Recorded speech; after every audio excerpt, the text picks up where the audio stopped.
All right, I understand that we have reestablished a connection with Dr. Kefas Zawaya. He's the chairman of the Nigerian Medical Association in Gombe State. Dr. Zawaya, I was asking you about the awareness of COVID-19 among Nigerians, which is believed to be quite high, and why this hasn't translated to a change in behavior among citizens. Well, good afternoon, fellow Nigerians.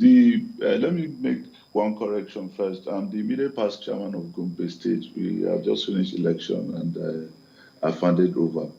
But that's as a point of correction.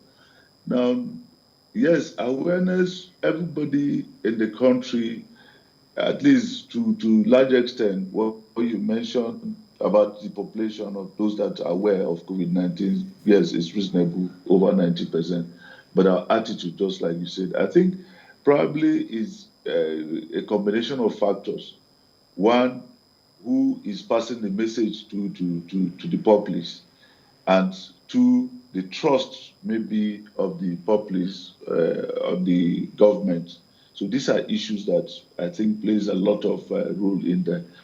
The most important thing is one need to segment who present information to certain group of persons. There are others that whatever their religion leaders will tell them is like law to them. So have you identified these individuals that have this strong voice among those group of persons to be the people to take the message to them? Have you identified town criers and village chiefs and all that they listen to that will take this information to them? So these are issues.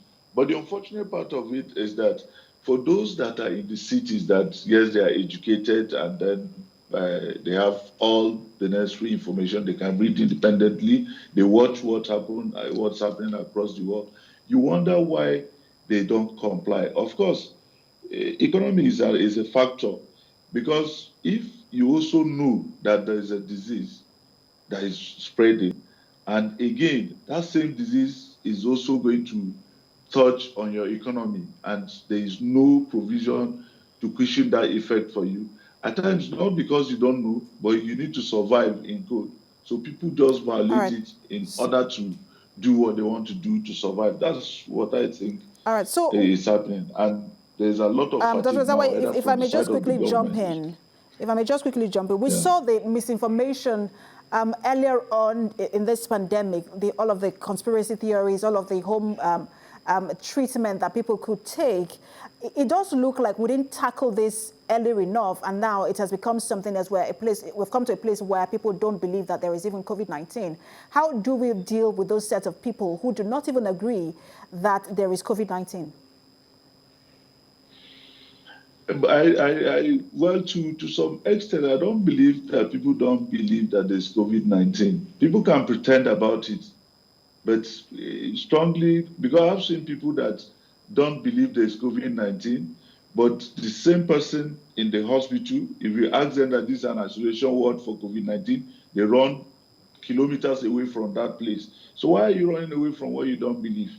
You understand? And it's happening everywhere. Tell anybody that don't believe that this place is COVID-19, this area, the person avoids that place. So if you don't believe it, why do you avoid the place? I think it's just attitude. Yes, earlier there were misinformation, and the misinformation to me is just that the way we run health information or health services in this country is not guided. Somebody cannot just wake up from sleep and a disease that I remember even before we make a diagnosis, the first diagnosis in this country, already people have said they had cure for COVID-19, they have vaccine for COVID-19. How would you have cure and vaccine for what you've not even experienced? All right, so that's where I want to take. I'm sorry again to interrupt you, Dr. Zawaya. I just want to quickly ask you this question, because it's very pertinent now that people say we need to localize our response to the COVID-19. What sort of community engagement would you like to see in terms of creating awareness and getting people to respond to the COVID-19 protocols? Well, I think the best thing to do first is the group of persons that you bring into the awareness, that will spread the awareness, must be first very informed persons. I think, to me, we got it wrong earlier on.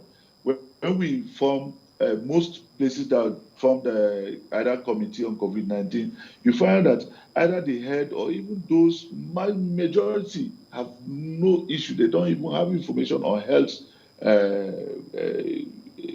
information relating to the COVID-19. They were there because either people were looking for the benefits of just being in the committee, but not really translating into the community what the community will benefit. So, henceforth, if we must conquer this, I think we should bring the experts into the picture.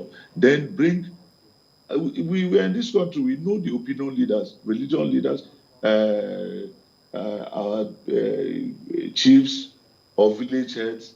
You bring them to the grassroots.